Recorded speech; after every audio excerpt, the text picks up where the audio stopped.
Ngaten nggih Mbah niki. Lakone tesih dawa niki Mbah. Oh, nggih pun lajengaken lampahipun nggih. Mengke ingkang dereng dimenangkani teng gara-gara. Oh, nggih. Nggih. Nggih, monggo Mas Gading. Nggih matur sembah nuwun nggih Mbah Yono. Nggih, sami-sami Mas Gading. Wah, besok saya top pokoke. Amin, matur sembah nuwun. Nok, piye Mak? Iki lakone isih dawa banget lho Nok. Ya wis ayo Mak, gek diteruske lakone. Ayo gek diteruske lakone Nok. Gandang-gandang janjam kuning sarentek semara dono bunga-bunga yen binopong ulate sada mbelalak wajanya esmu mancal esemelir napas madu wong ireng sinangga rukma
kang kahang grosro sumbar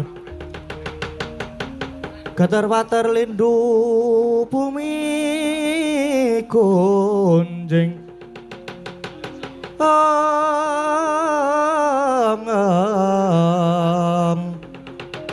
bunga ludo guntur ketuk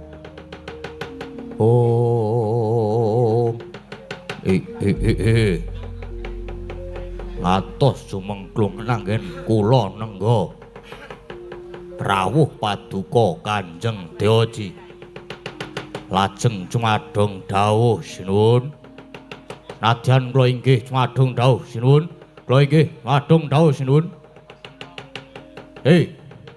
Patih Kala Kridaksa lan para wadya bala kabeh wae inggih kula lega rasane atiku bawane wis kelakon sing dadi sedyaku nggonku kepengin suwita ana ngersane Sang Prabu Duryudana wis dinampa karo Prabu Duryudana nanging aku kudu saguh dadi jagoning para Kurawa supaya nyernake sing dadi kliliping Kurawa ya kuwi para Pandhawa Patih mongko sejatine Pandhawa ki jane klebu dadi mungsuhku merga wong tuaku ya Sudarmaku Swarga Prabu Hamsaraja lan Prabu Dimbaka nalika semana sedasya dening para Pandhawa jaman ana lakon ya kuwi lakon Pandhawa ngadani sesaji Raja Soya nanging Pandhawa nalika semana ora tumindak dhewe para Pandhawa dipandhegani dening Ratu Ndwarawati lan Ratu Mandura luwih-luwih Ratu Mandura sing jeneng Prabu Baladewa. Manut critane ya Prabu Baladewa kuwi sing wis jalarni paktine sedane Kanjeng Rama Prabu Hamsaraja. Inggih. Lajeng sambet rapetipun paduka Swita Sri Ngastina. Yo, aku Swita ana ngersane Prabu Duryudana lan etok-etok dadi siswane Pendhita Durna aku mung pamrih supaya aku bisa ketemu karo Prabu Baladewa lah rak tenan iki mau aku sowan ana ngersane Prabu Duryudana sing jeneng Prabu Baladewa ya nekani ana ing pasewakan negara Ngastina banjur aku matur aku saguh dadi jagoning Kurawa nanging ana sranane ya kuwi alun-alun negara Ngastina kudu ditumbali Ratu Ulseseta utawa Ratu Bule. Mongko ratu sing bule ki ya Prabu Baladewa kuwi dheweke sajake krasa wusana Baladewa banjur nesu-nesu nantang karo aku. Ati iki wancine prayoga kanggo males wirang durung lega rasane atiku yen durung kelakon nguntapke nyawane Prabu Baladewa. Nggih. Lajeng keparengipun kados pundi sinuwun saka pandugaku iki Baladewa mesti ora ijen dawuhna kabeh wadyabala supaya tata-tata mangsa borong lehmu ngrampungi wadya balane Baladewa yen Baladewa sing maju mengko aku sing methuke nggih ngestakaken dawuh nyuwun pamit sinuwun rasa kesuwen wadyabala kabeh wae kebat mangkato.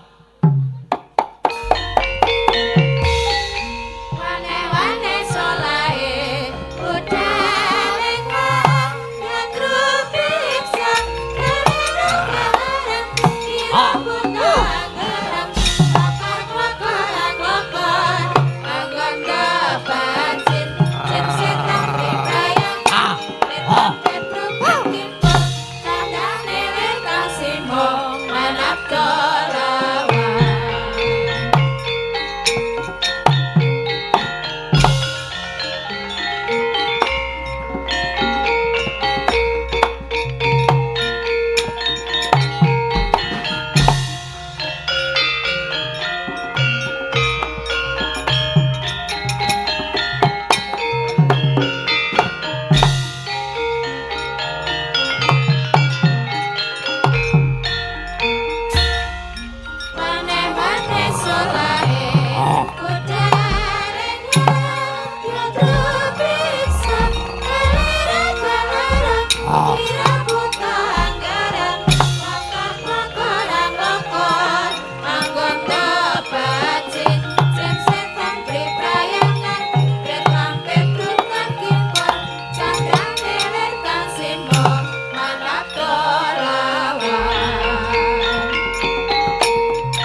Ah. Ah. Oh.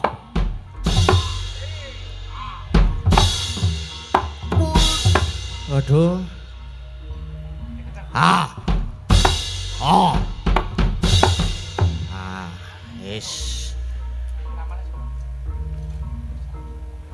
Ah. As. Oh. Oh. Waduh. Ah. Oh. Ah. Ah. Iki kok akeh banget to. Ah. Ah. Was. Ah. Ah. Ah. Ah. Ah. Oh.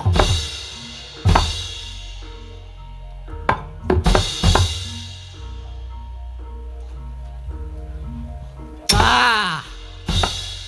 Aduh. Aduh. Aduh. Aduh. Ah. Oh. As. Oh. Wis. Ah, iki ora e. Ora iki kene. Kleru to?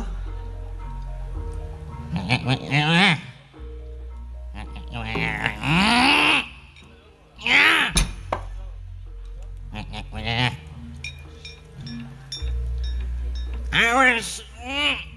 Mun. Ah. Nhúc nhas. Nhúc nhas, nhúc nhas. Ê. Ê. Ê. Ê.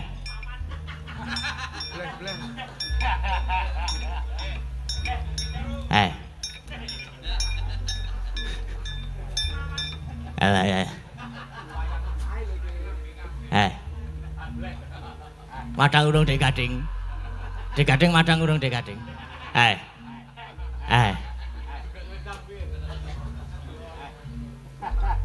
Elisa teko urung Elisa Degading. Eh.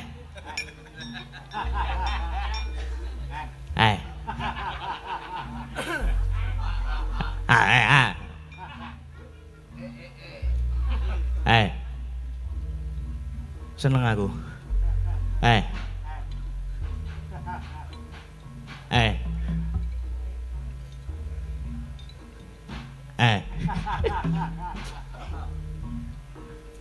Wis entek.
Baladewa Narpati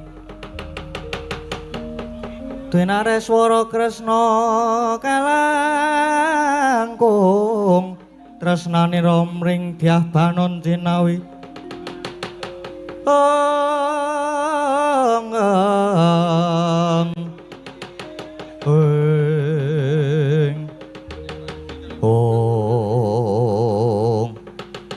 Duh Rama Prabu ngantos sumengklungen anggen kula nengga wonten sakjawining pagelaran negari Ngastina lan cumadung dawuh dene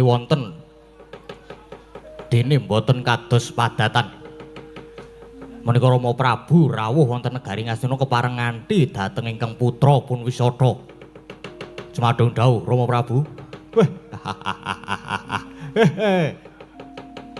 Radal ingkang abdi kepatihan pun Pragata ugi nyadong dawuh.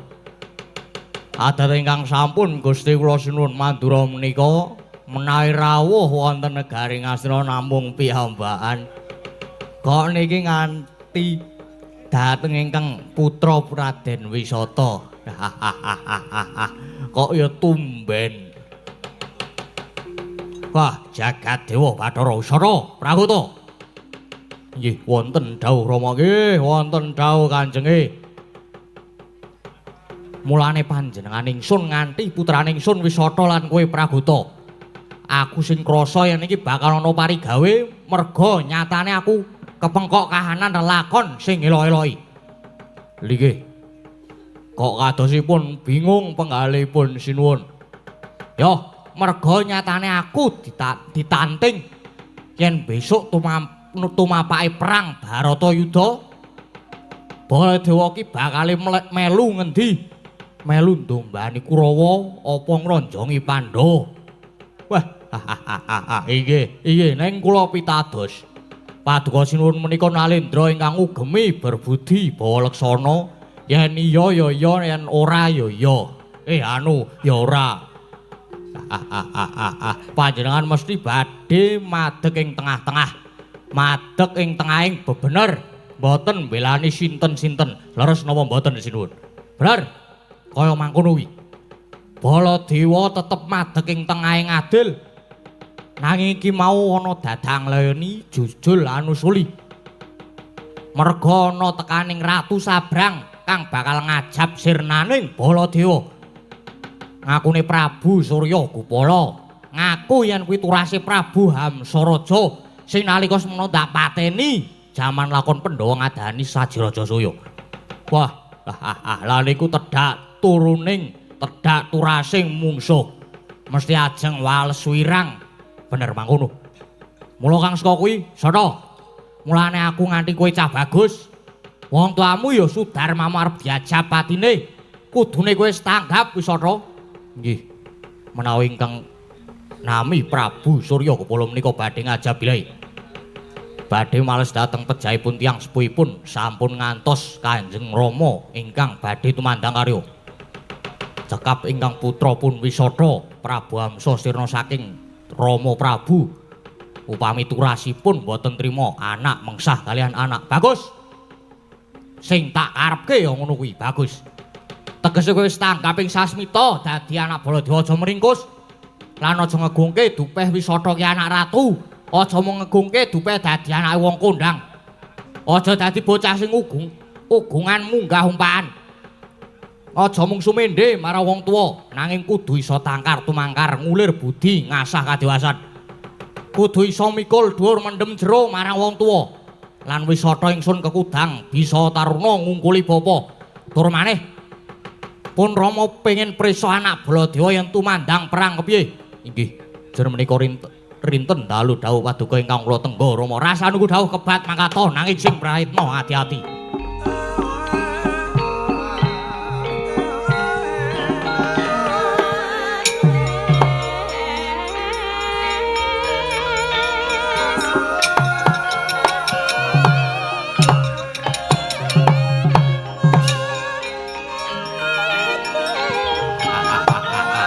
Nuwun pamit Kanjeng.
kepapak keprang guling mungsuh kepapak bawat nyobantar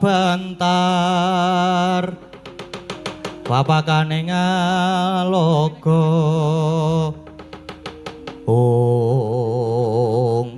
wah ladalah iki sapa sing tak goleki Prabu Baladewa kok mani methuke aku sajaiki isih Sentana Mandura ayo ngaku sapa dasar kepara nyata aku Raden Wisata putra Prabu Baladewa ayo prajurit gage ngaku wis sapa ayo aku tumenggung Panigas Jangga wah kowe anake Prabu Baladewa yen ngono tak katutke dosane Manuta tak tugel gulumu lapu-lapan sing dadi ucapmu ora gelem minggat tak utapke nyawamu babuh maju tibantangan pecah sirau panggawa tak ayoni Panigas Jangga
Hut.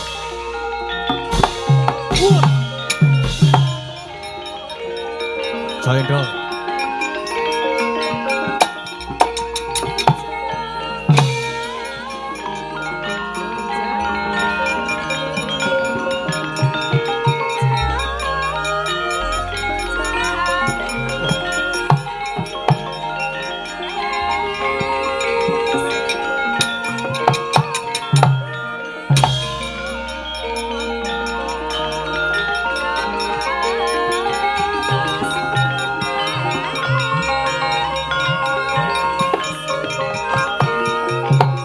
Rồi.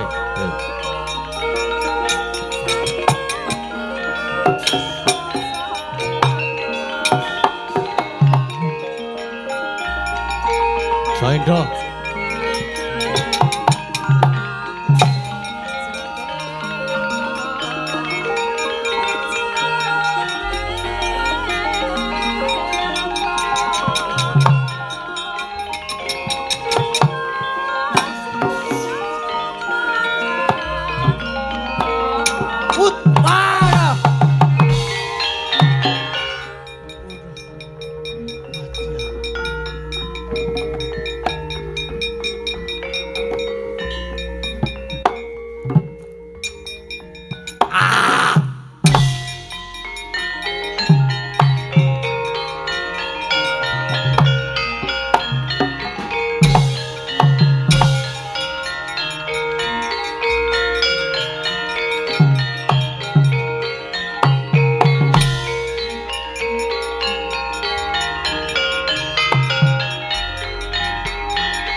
Sapa iki? Wisata aku.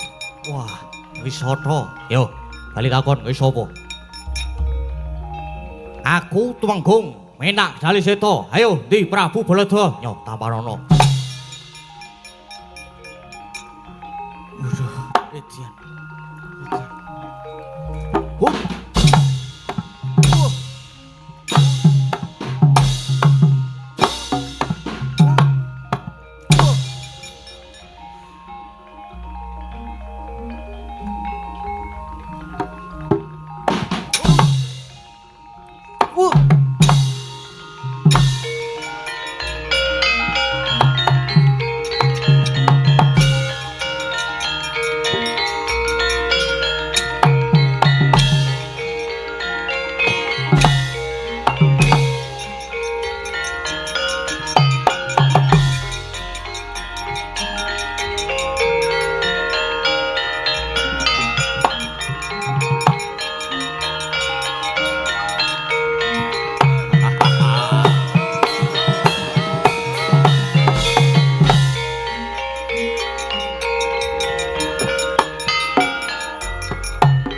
Rasa kenalan.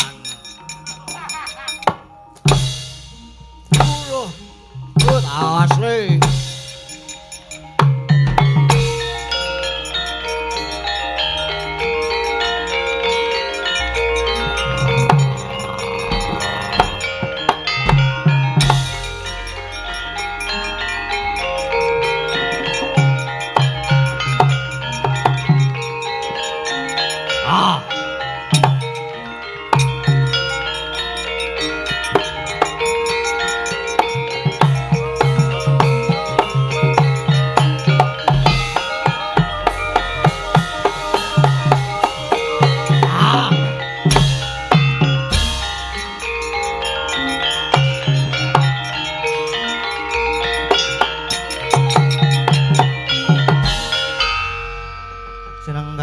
Bapang winalik sandang Godewa Simbar Jojo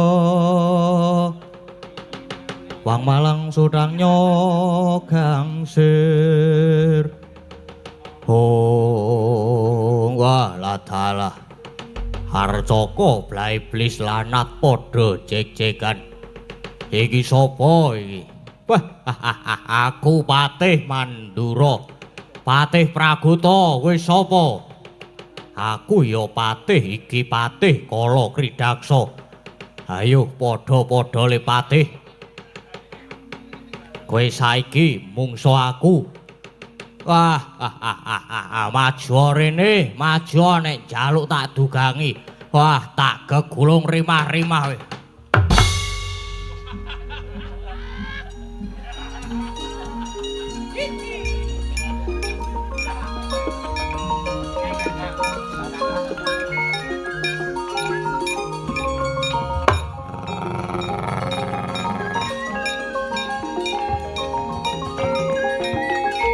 Ayo kayak maju. Wah.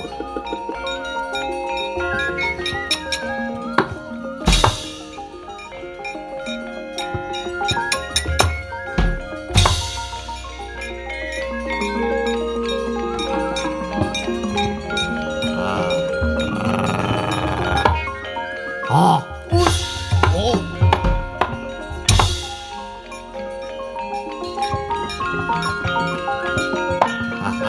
Temo.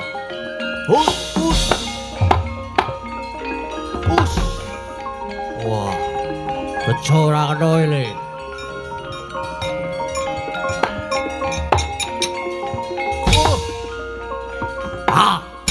Wah. Ini.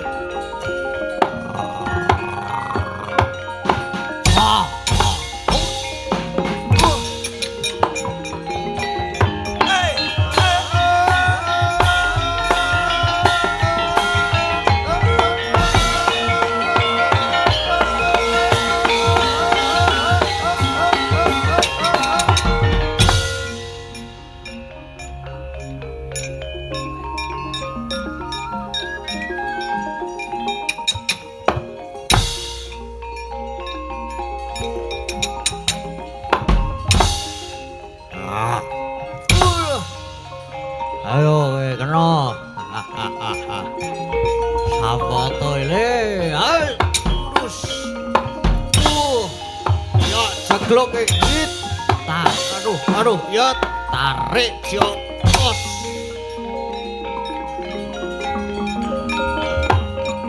Cadak sirahe. It.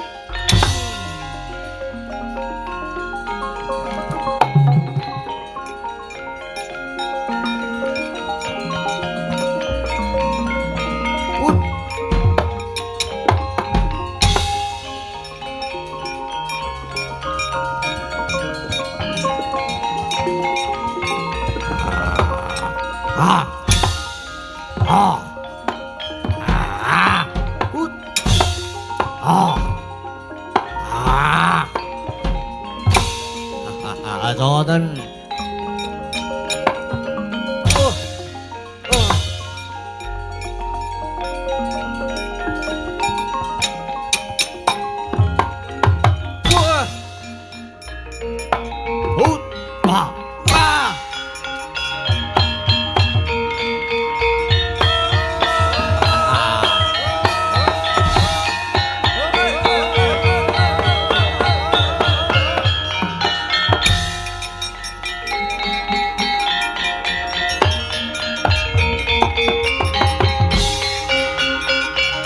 Wah.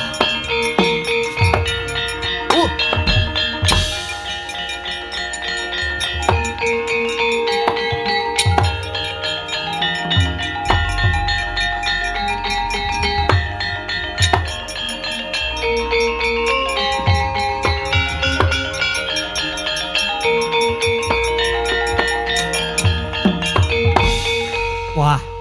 Kowe sing jeneng Wisata anake Prabu Baladewa. Dasar kepara nyoto. Kowe Prabu Surya Kupala. Ya, aku Prabu Surya Kupala. Bapakmu wis mateni bapakku ya kuwi Prabu Amsaraja. Utang nyawa, saur nyawa. Ndi bapakmu? Rasah goleki sing ora ana. Wah, kok saya nyedak iki. Rasah goleki sing ora ana. Ora perlu ngepo senggol Kanjenge Rama. Wisata wae ayo nono. Wah, bangsat elek jeleh urip. Sadurunge mateni bapakmu kowe dhisik sing tau tapke nyawamu Tamparana. Wah.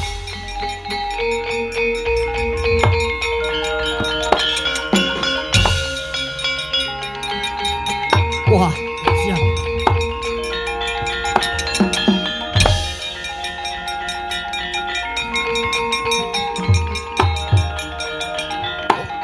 Siar. Ah.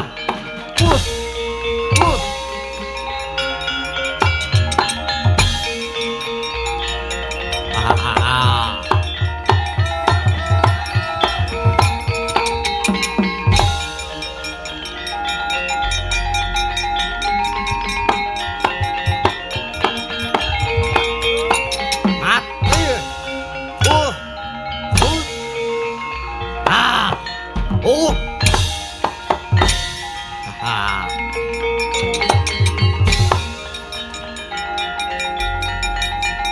Hei, Panus Manik jajaran Surabaya.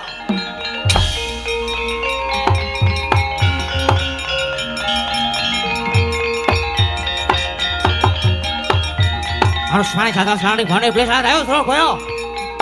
Wah.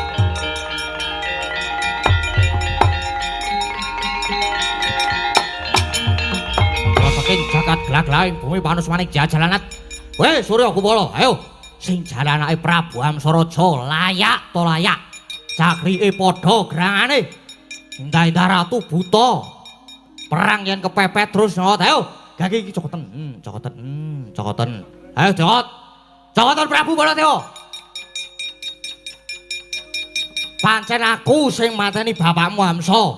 Nek pancen kowe anake lanang ora trima, ayo mumpung saiki wis adu arep karo Prabu Baladewa. Kowe arep ngejak cara piye? Prabu Baladewa ning kowe wis jalari sedane Sudarmaku tang nyawa saur nyawa. Ayo manuta tak untapke nyawamu. As keparat rasa kakean wis kepara malah kowe tak ceceli tukak cangkemmu.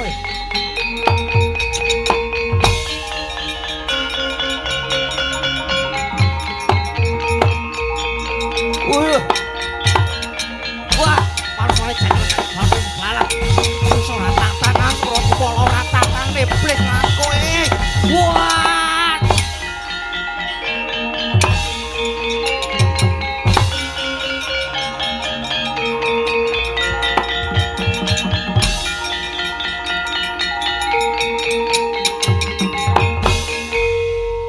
Ratu apa kae? Edan tenan. Wah. Nyoto tenan nyoto, Ratu Mandura. Ratu sing tapan. Wah, tumandang karo muring-muring nganti aku ora kober males. Yo, ndak dikira aku ora iso males. Wis ben. Kowe mau muni ngonekke aku ratu nek kepepet terus nyokot wis ben. Janji leno sung pengapit tampanana cogot pedhot gulumu Baladewa.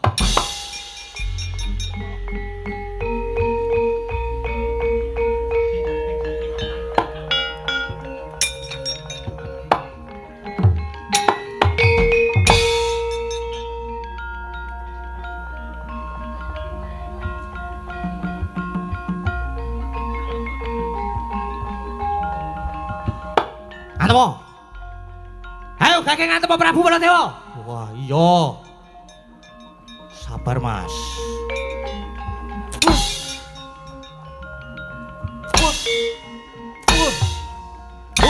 Ah!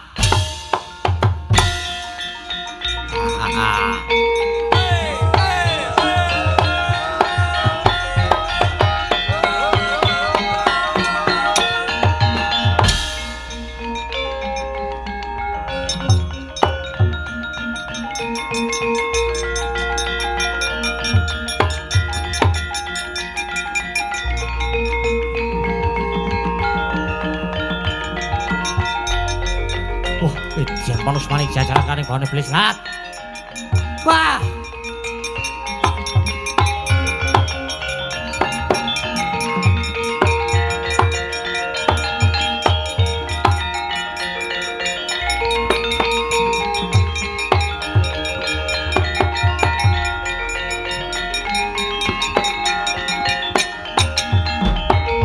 Parat mungsana tatanan.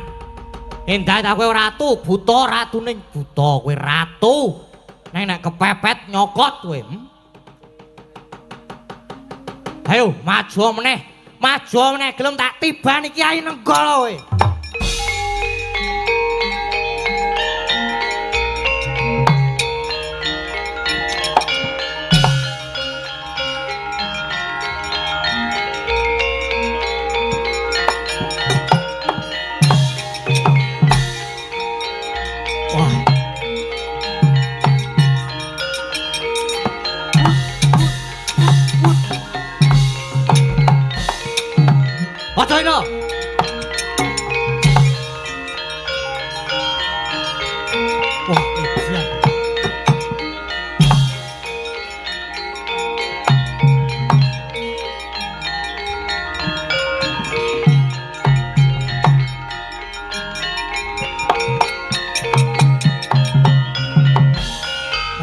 Edian. Pusaka apa kae? Murup kaya ngono elok-elok ngedapi-dapi dayane. Tujune aku iso ngendani ya. Apa dikira Surya Gupala ora duwe pusaka sing ampuh? Iki pusaka pamungkas tekan wuluh gading tampanana mamprung kowe Baladewa.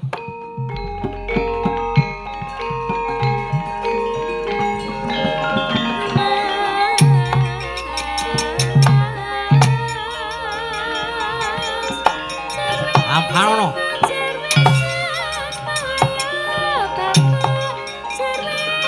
Ayo, Surya Gupala sama mundur. Aja endo kowe.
Lho, pripun jago kula? Kena dintelke to? Oh, nyatane Prabu Baladewa nganti kontal kaya mangkono. Lah nggih. Sakniki to. Saiki acara wong main kertune lagi apik-apike. Neng mengko kira-kira jam 3:30 ya wis nyeremimi mesti. Oh, sampean senengane nyepeleke. Lah didelok wae mengko piye? Kalah njur apa sing ketok didol ayo. Nek jago kula niki tetep menangan, Dik. Piye, Ger? Anak Prabu Surya Gupala. Niki, Palemban Prabu Baladewa kula tamani pusaka saged kontal kaprapal, kendang kaprajendang. Tegese kuwi. Tegese durung tumekaning pati. Prabu Baladewa isih urip ning Mbuneti. Ora masalah. Nanging pusaka kula menika pusaka ingkang ampuh dayanipun. Percaya. Neng durung bisa dipesake. Nek Ratu Mandura kuwi wis sirna, merga tok tamani pusaka ya mung kontal wae. Dadi durung karuan nek wis mati. Lah, mung kari tibane nek ndi mau? Nek tiba ning watu ana dua kemungkinan. Kemungkinan yang pertama isih urip. Kemungkinan yang kedua wis sirna. Nek tiba ning pangkuan, aduh. Jatuh di pangkuanmu sayang. Mbok ampun guyon to, Kang. Tepate. Lajeng prayoginipun kados pundi menika Pak Bapa Panembahan? Doya. Dibukteke tibane ning ndi lan wis mati apa durung? Lan babagan iki aja ketangguhan, Ger. Rene sing wis dadi jalaran sedane Sudarmamu ki ora mung Pandhawa, ora mung Baladewa. Ning ya karo Pandhawa. Dadi karo ngoyak Baladewa Pandhawa ya kudu tok sirnake sisan. Alah dalah. Iya. Yen ngaten nyuwun pamit badhe mbujung Prabu Baladewa lan nyirnake para Pandhawa. Nah, ngono. Sing ati-ati. Muga kasembatan yo, Ger. Dipate. Awake dhewe dadi penonton mawon, ngawat-awati. Monggo Kakang Durna.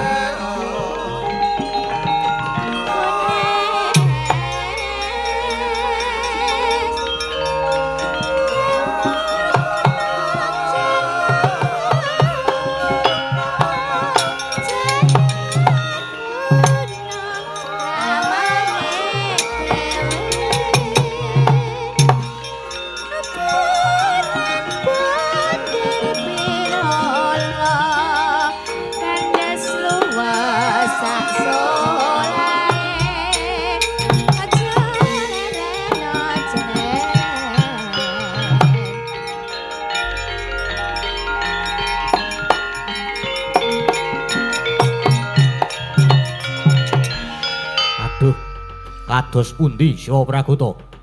Rama Prabu malah kendang kapracondang.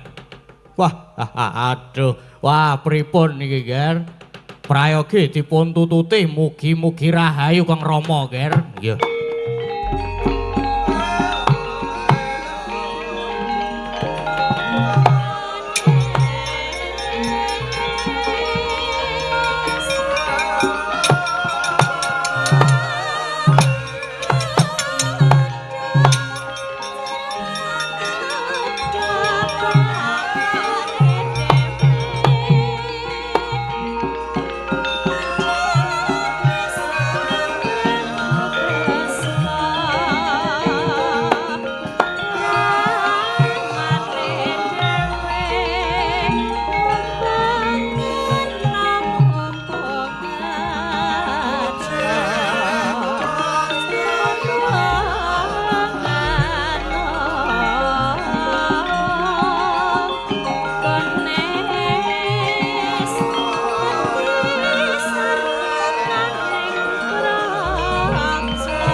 Andra ingkang puspitorum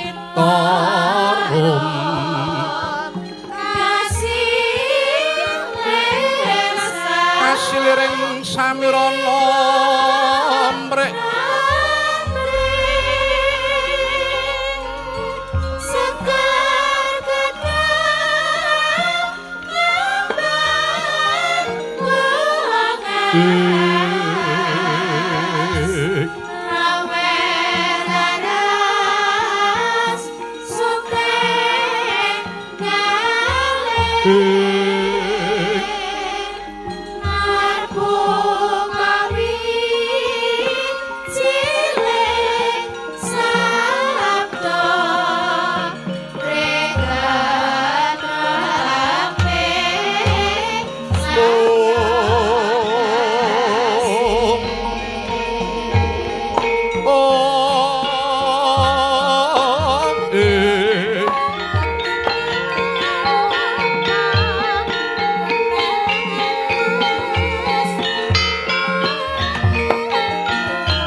palugon lakuning lekas lu kita linuting kidung oh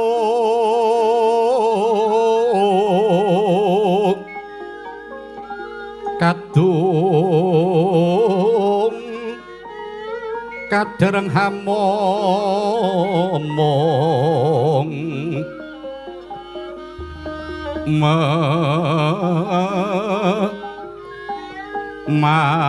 mangun manah rahayu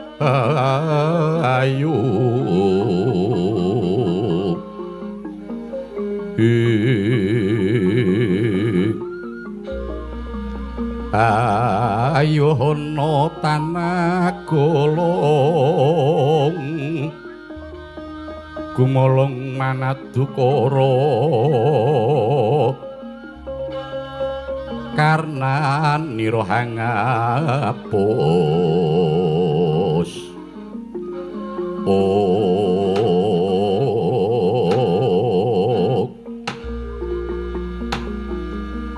Iwang sukma jagat mangajulih om dawn langgeng Kadangipun Kakang Yayi Jodipati pun Kakang pasang pambagya padha kanthi raharja si Adi prapta ning Ndorowati Sena.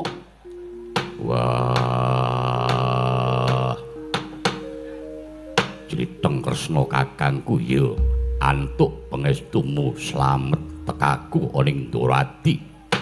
Mung wae basaku katur ana ngersane Criteng Kresna kakangku banget tak tampa ndadekake bombong penggalipun kakang. Ingkang rainggal Bruci pareng ngaturaken sumengkeping pangabekti Kang Mas. Bungkik Setyaki tak tampa ndadekake bombonge manah pun Kakang Jodipati. Sena Criteng Kresna kakangku piye?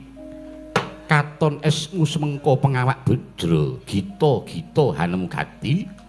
Ana wigati apa Yai? Wah, Gusti. Aku tak takon jare Kresna kakangku kuwi titising Bathara Wisnu. Kena apa dadak takon apa to wigatine sowanku ning kene? Yen pancen Kresna kakangku ora bisa mbatang apa karepku sowan ana Ndorowati. Wah, lereno wae lekmu dadi Kresna. Lara apa to? Ya lagi iki ana dayah kok ngajak Sulaya. Ora nggo kabar apik nanging malah ngundhamana Sena. Najan pun kakang iki titising Wisnu nanging pun kakang iki ya kaya si Adi. Tan perbeda sih kedulungan wadak tekse sih kadulungan ina lali luput lan apes. Yekti ora ana kang bisa sampurna kejaba mung panguwasaning Hyang Maha Agung. Mula pun kakang ora wenang bisiki prayogane Jalarana nganggo sajarwa kelawan pun kakang Werkudara. Yo pancen wong pinter omong ora kaya Ratu Ndorowati. Kresna kakangku, Sena piye? Coba aku tak takon.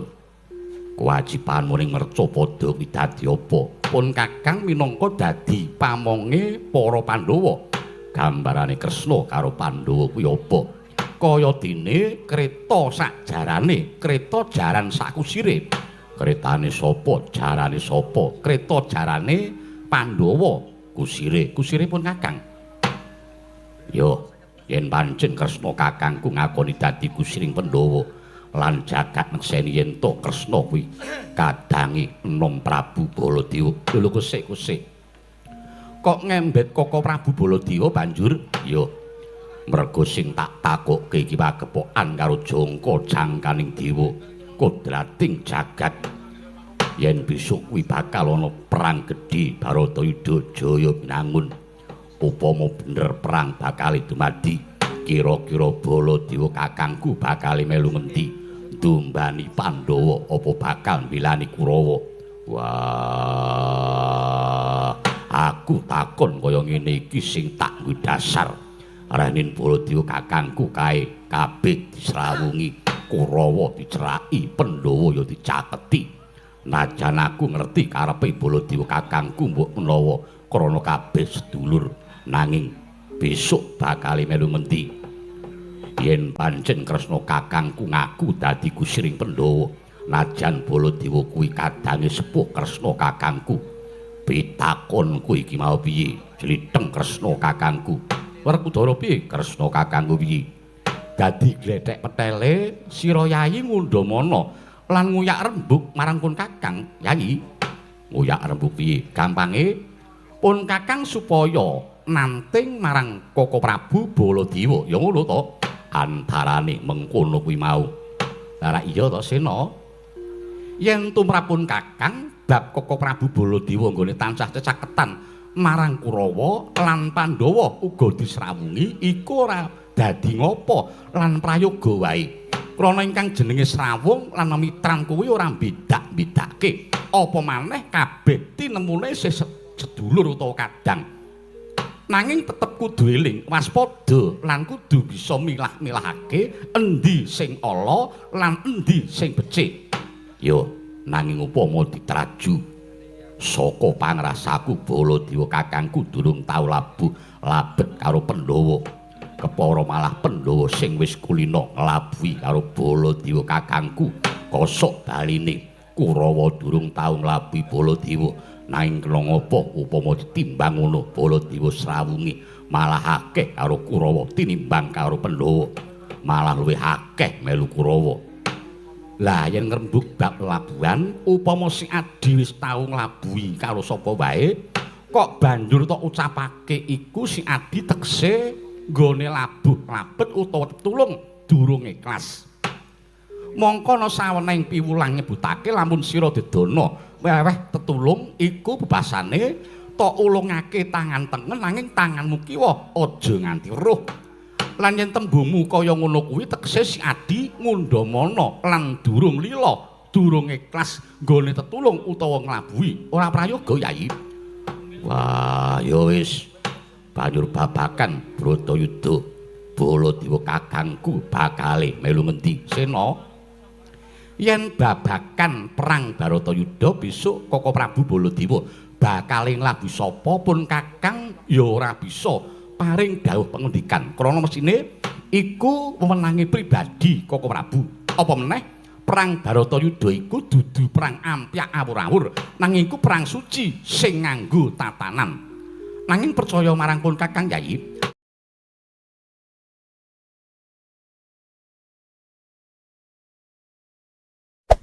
Hey there. Subscribe to my channel. And also press this bell icon.